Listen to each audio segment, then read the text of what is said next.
Prophecy just got some new loot last week, so let's refresh ourselves. In this video, I'll be breaking down each encounter, optimal loadouts for both full fire teams and solo players, and discussing god rolls of all the new weapons. Here's everything you need to know about the Prophecy dungeon in Destiny 2. Every encounter in Prophecy shares the same mechanics, which, fortunately, makes learning the dungeon pretty simple. Around each arena are plates containing what I call essences, as well as taken knights. When killed, each knight drops 3 motes. Depending on where you stand in the arena, these motes can be light motes or dark motes. Picking up 5 motes of the same color gives you an orb to carry, which can be used to cleanse the corresponding essence. For instance, by collecting 5 dark motes, you would be able to cleanse a dark essence.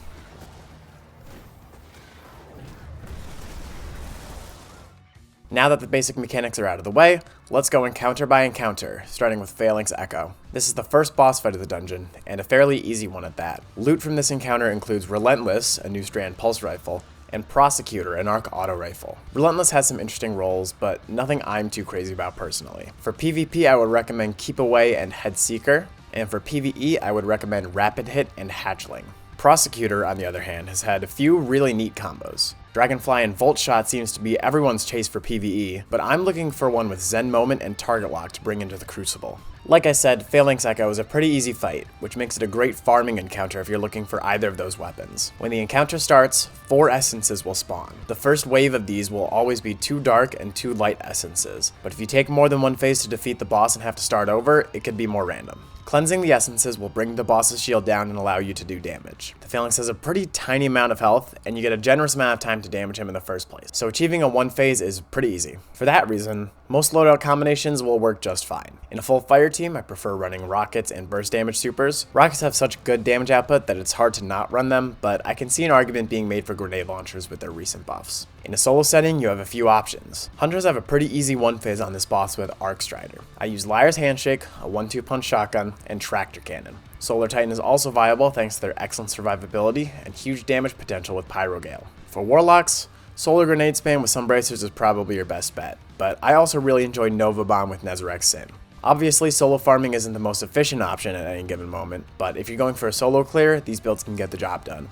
Now we move on to the Cube, the second encounter of the dungeon. This one contains Adjudicator, a kinetic SMG, and a sudden death, a void shotgun in its loot pool. Adjudicator has some pretty interesting roles, but my personal picks are Dynamic Sway and Onslaught for PvP, and Feeding Frenzy and Onslaught for PvE. A sudden death, on the other hand, I'm not as crazy about. Threat Detector and Opening Shot is my pick for PvP, and while I don't really use shotguns outside of slugs in PvE, Repulsor Brace and Destabilizing rounds are decent enough. The Cube is another straightforward encounter. Each round, you have to cleanse the correct essence, which is labeled by Toland. Knights don't spawn in unless you kill the hobgoblins above, so it's important to have some sort of long-range weapons to deal with them. The cube usually takes 5 or 6 waves to complete. It varies because Toland can sometimes end up on the ceiling and you have to do an extra round, but once you finish all of your waves, 2 bosses spawn in. Killing them finishes the encounter.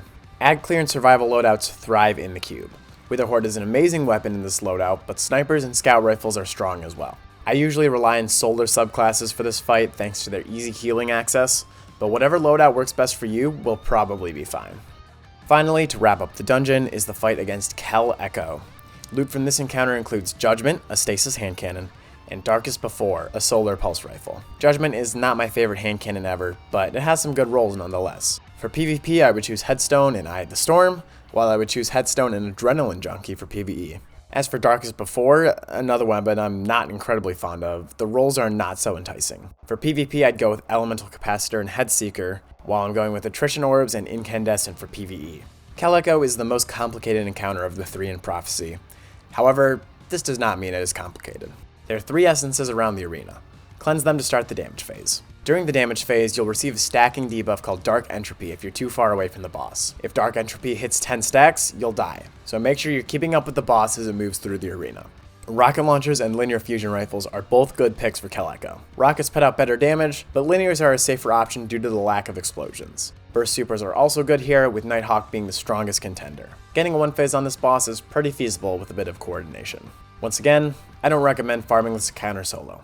However, in case you're going for a solo clear, here are the loadouts that I would use. For Hunters, I use Gunslinger with Assassin's Cowl, then swap to Celestial Nighthawk for the damage phase. For Titans, it's the same as the first encounter.